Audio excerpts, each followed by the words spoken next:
स्कंद पुराण कह रही है कि एक चक्षु जो नारियल होता है उसको शुक्रवार का जब प्रदोष पड़े, जिसको कहते हैं शुक्र प्रदोष। कौन सा प्रदोष होना चाहिए? शुक्रवार का प्रदोष। तो शुक्रवार के प्रदोष वाले दिन उस नारियल को एक बेलपत्री के साथ में महाराज अंदर तिजोरी में या अलमारी में या आपकी जहां बरकत होती है, दुकान का जहां व्यापार व्यवसाय चलता है, अलमारी होती है या गुल्लक होती है या तिजोरी होती है या अलमारी होती है, उसमें उसको रख दिया जाता है। कब रखना है? शुक्रवार का प्रदोष के दिन। और शुक्र प्रदोष के दिन उसको रखने के बाद में दूसरा दिन अर्थात शुक्र प्रदोष के दिन रख दो और शनिवार के दिन उसको निकाल लो। और निकालने के बाद उसको पूरे घर में घुमाने के बाद में श्री गणेश जी के मंदिर में, जो भी तुम्हारे घर में, तुम्हारे गांव में, तुम्हारे नगर में जो गणेश जी का मंदिर हो, उस मंदिर में ले जाकर उसको रखी आइए। वहां से मात्र एक दुर्बा लेकर आइए, गणेश जी महाराज की चढ़ी हुई केवल एक दुर्बा। और उस दुर्बा को दरवाजे की देहली पर छुलाकर उस दुर्बा को अपनी अलमारी में, अपनी तिजोरी में उसी दिन रख दो जिस दिन लेकर आयो महाराज। कभी जिंदगी में लक्ष्मी की कमी नहीं आ सकती, पर होना चाहिए एक चक्षु नारियल। कभी संपदा की कमी नहीं आ सकती, कभी आपको नीचे की ओर नहीं जा सकते, आप उन्नति की सीढ़ी पर ही चढ़ोगे। अगर नहीं बढ़ आगे ही बढ़, तो एक चक्षु नारियल तो जीवन का आनंद सुख। तो उसी तरह शंकर को पाना, शिव का स्मरण करना या शंकर का अनुमोदन करना। महाराज एक चक्षु नारियल हो और वो एक चक्षु नारियल जिसके एक नेत्र हो, और वो नारियल अगर शुक्रवार की प्रदोष हो और प्रदोष काल में उसको अलमारी में, तिजोरी में रखा जाए बेलपत्र के साथ, और उसी श्रीफल को दूसरे दिन गणेश जी के मंदिर में संपूर्ण घर में, व्यापार में घुमाकर रखा जाए, वहां से मात्र एक दुर्बा लाकर रखी जाए, कभी संपदा की कमी नहीं आ सकती। ये उसी तरह शिक्षक दिवस की महत्वता क्यों है? क्योंकि शिक्षक अपने शिष्य को, एक विद्यार्थी को, एक बच्चे को जो तैयार करे तो उसमें कोई कमी ना छोड़े, कोई कमी ना रहे। बनाए, कोई रोड बनाए, कोई पुल बनाए, कोई बिल्डिंग बनाए, थोड़ी बहुत गड़बड़ होगी चल जाएगा, थोड़ी बहुत गड़बड़ हुई चल जाएगा, पर शिक्षक, एक गुरु अपने शिष्य को जब तैयार करे तो उसमें कोई कमी नहीं रहना चाहिए, नहीं तो वो नहीं चल पाता। इसीलिए शिक्षक दिवस की महत्व। शुक्रवार की अगर प्रदोष पड़ती है तो शिव नीलकंठ पर विराजमान होते हैं, करते हैं। महाराज ये एकादशी शंकर से कह रही है कि आपका स्थान ये नहीं कि आप कैलाशपन मिले, उस बार को, उस तिथि के दिन, उस अनुकूल बार की प्रदोष सुख और शांति देती है। पर जीवन में एक बार प्रदोष का व्रत मौका मिले, जिस कामना से, जिस दिन का भाव आपके मन में आए कि मुझे रोग से मुक्ति पाना है तो ये प्रदोष मुझे करना है भाई, और रोग मुक्ति के लिए हम जो भी आपके मन में आ रहा है, संतान प्राप्ति के लिए शनिचरी प्रदोष, आप उसका स्मरण करें। फिर लिखा शिव महापुराण में, बड़ा सुंदर लिखा विद्या जी ने, मान लो आप प्रदोष का व्रत नहीं कर सकते, आप अगर व्रत नहीं कर सकते तो प्रदोष के दिन, प्रदोष काल में शाम का समय सूर्यास्त का कुछ पल, कुछ घड़ी के पहले से लेकर बाद तक का प्रदोष काल के अंतर्गत आप शंकर जी के मंदिर में जाकर एक लोटा पानी, 5 बेलपत्र भी अगर समर्पित करते हैं तो संपूर्ण प्रदोष का फल आपके भाग्य में सफल हो जाए। शंकर भगवान ने कहा जब प्रदोष काल हो, शाम का समय हो, उस समय पर बेलपत्री, पीपल और आंवले के नीचे लक्ष्मी तो कुछ देर के लिए विराजमान हो जाना, जो तेरे इन वृक्षों के नीचे शाम को दीप लगाने आए उसके घर तो पीछे पीछे चली जाना, बस इतनी कृपा कर देना।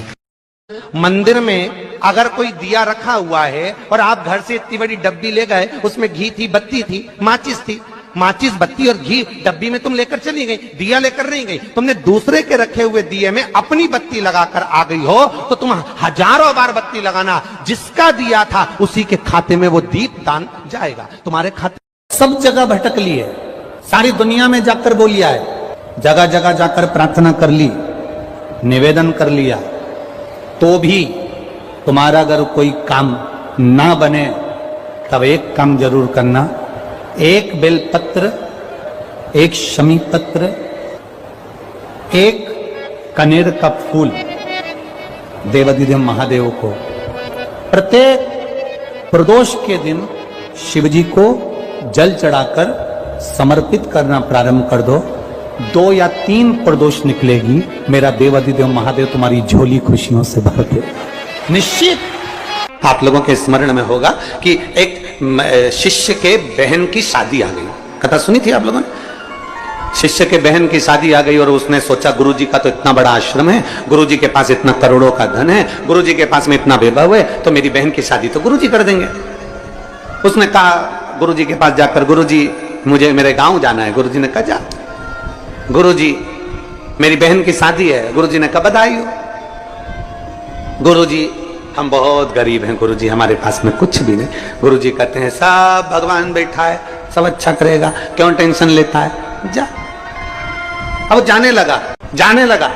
गुरुजी ने उससे कहा सुन, तेरी बहन की शादी है, अंदर कोई अनार देकर गया है, एक झोले में अनार रखे हैं, तू ले जा। तेरी बहन की शादी में अनार लेकर चले जा। अब अनार रखे थे और अनार लेकर चला तो मन में कोसता गया, काय का गुरुजी इतना बड़ा आश्रम, इतना बड़ा वैभव, इतना बड़ा धन, इतनी दौलत, इतनी सत्ता, तो भी गुरुजी ने बताओ केवल अनार ही दिया। इतना बड़ा गुरुजी था, थोड़ा बहुत तो दे देता तो मेरी बहन की शादी हो जाती। और गुरुजी ने दिया तो केवल अनार। अब वो अनार का झोला लेकर चला, मन से कोसता चला, गुरुजी को खूब कोसता चला, काय का गुरुजी, काय का गुरुजी, काय का गुरुजी, काय का गुरुजी करता पहुंच गया।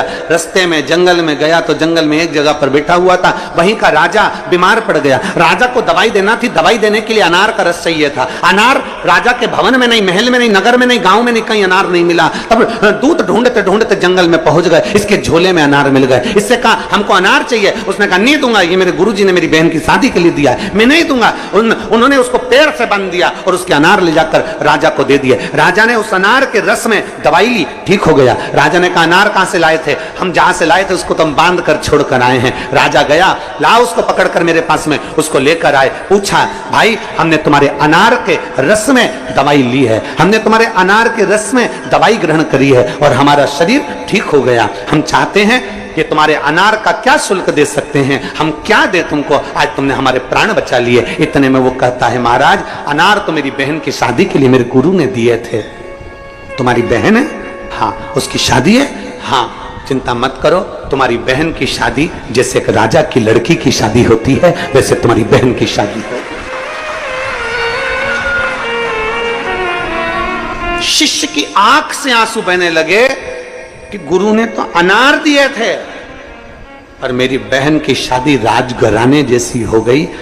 मतलब गुरु तो केवल कह देता है, गुरु तो केवल बोल देता है कि आपको एक लोटा जल मंदिर तक लेकर जाना है। गुरु तो कह देता है कि श्री शिवाय नमस्तुभ्यम जपना है। गुरु तो कह देता है कि एक बेलपत्र का सेवन करना है। गुरु तो कह देता है कि आपको शिव भक्ति को धारण करना है। ये गुरु कह देता है। आगे करना आपको, भजन आपको करना है, कीर्तन आपको करना है, मंत्र जाप आपको करना है, स्मरण आपको करना है। तेरे मंदिर में आना मेरा काम है और मेरी बिगड़ी बनाना। बेलपत्री के वृक्ष के नीचे शंकर का शिवलिंग बनाकर पूजन करने से क्या फल मिलता है? तो कहा बेलपत्री के वृक्ष के नीचे पार्थिव शिवलिंग का निर्माण कर जब हम पूजन करते हैं, बेलपत्री के पेड़ के नीचे की ही मिट्टी को लेकर जब हम शिवलिंग बनाते हैं और बेलपत्री के पेड़ के नीचे ही जब हम पूजन करते हैं तो बेलपत्री के वृक्ष में जितनी पत्तियां होती हैं उतने शिवलिंग के पूजन का फल हमको प्राप्त हो जाता है।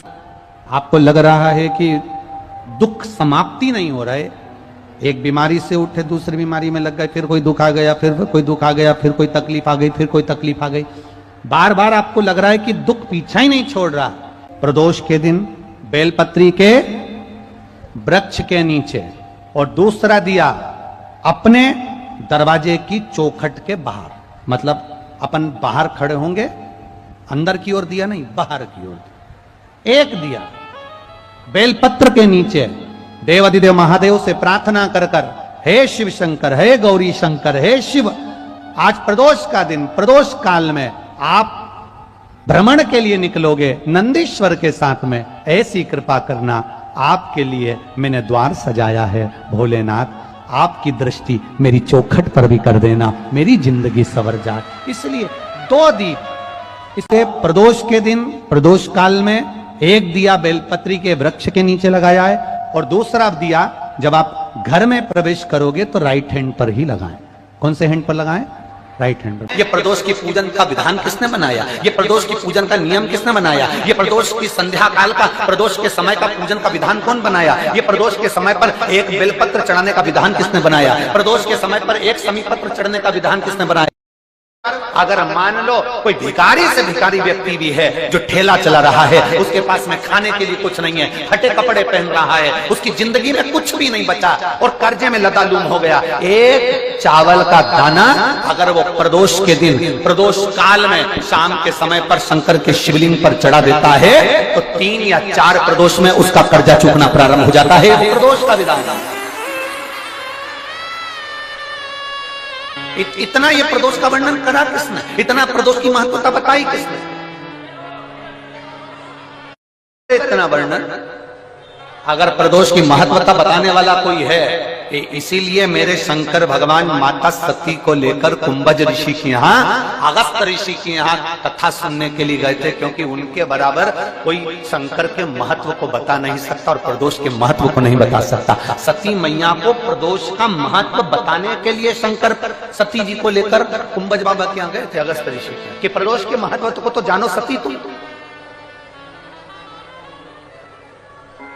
तुम प्रदोष के महत्व को तो सती जानो, तुम प्रदोष के महत्व को तो सती पहचानो कि प्रदोष का महत्व क्या होता है, प्रदोष काल का महत्व क्या होता है, प्रदोष के समय का महत्व क्या होता है।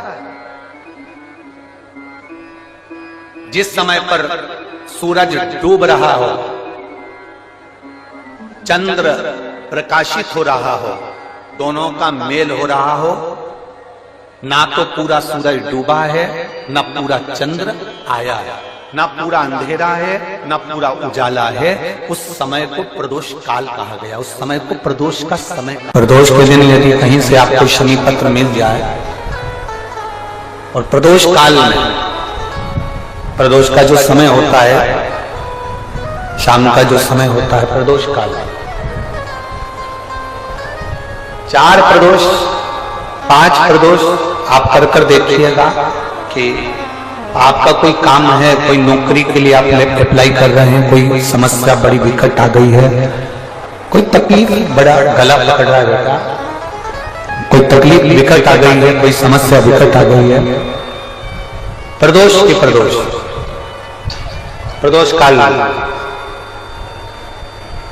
अगर एक समीपत्र भी आप घर के शिवलिंग को, अब ये करने के लिए आपको मंदिर के शिवलिंग नहीं जाना, अपने घर में जो शिवलिंग, चाहे वो स्फटिक का हो, कागज का हो, समीपत्र, यदि आप भगवान शंकर के शिवलिंग पर समर्पित कर रहे हो और उस शमी पत्र को उठाकर रात्रि को 9:15 की जो एक मुहूर्त होता है, एक समय होता है, जिस समय पर हम अपने मन की बात भगवान शंकर को कहते हैं, पूर्व में भी इसका वर्णन के 15 मिनट पर वो शमी पत्र को उठाकर एक कागज में, एक कटोरी में उसको रखते थे। 4 या 5 प्रदोष के उस शमी पत्र को अपने पास में रखिए और जिस कार्य के लिए जा रहे हो उसको जेब में ऊपर के भाग में उसको रखकर लेकर जाइए, आपका वो कार्य सफल होकर ही रहेगा, वो रुक नहीं सकता।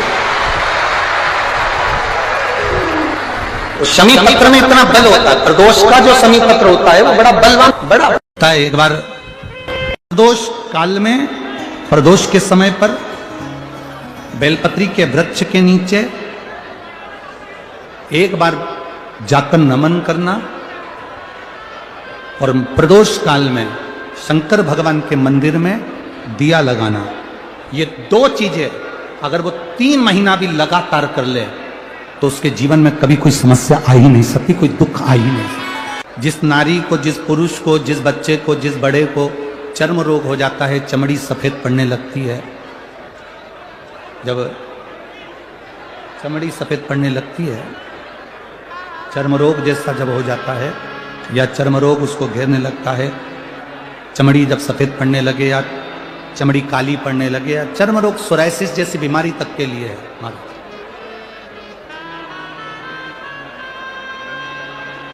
बेलपत्री के वृक्ष के नीचे की मिट्टी, बेलपत्र के वृक्ष के नीचे की मिट्टी, उसको जिस पात्र के अंदर शिवलिंग बनाने के लिए हम गलाएं, जिस पात्र के अंदर हम शिवलिंग बनाने के लिए उसको गलाएं और शिवलिंग बनाने के लिए उसको गलाएं और शिवलिंग का निर्माण कर कर हम बेलपत्री के वृक्ष के नीचे उसका पूजन करें, उसका विसर्जन करें। और बेलपत्री के नीचे की जो मिट्टी है जिस पात्र में गलाई जाती है, उस पात्र के पानी का स्नान उस मिट्टी का थोड़ा सा भाग अपने शरीर पर लगाकर, जहां सफेद चमड़ी हो रही हो या श्वेत चमड़ी हो रही हो वहां लगाकर और उसका स्नान करना यदि हम प्रारंभ करें। परंतु प्रदोष जैसे अपन शंकर भगवान के मंदिर जाते हैं, दर्शन करते हैं, पूजन करते हैं, उसी तरह बेलपत्री के वृक्ष के नीचे की मिट्टी को गलाकर हम शिवलिंग का निर्माण करते हैं। स्नान करना या शरीर पे लगाने के साथ में सबसे ज्यादा जरूरी है शंकर भगवान के उस शिवलिंग की पूजन करना, पार्थिव लिंग की पूजन करना। योगी वहां से धीरे धीरे बाबा अपने असली रंग को देना प्रारंभ कर देता है। इतना बेलपत्री के वृक्ष की पार्थिव लिंग निर्माण और पूजन की उस मिट्टी का इतना वर्णन हमारे शास्त्र करते हैं, इतना वर्णन।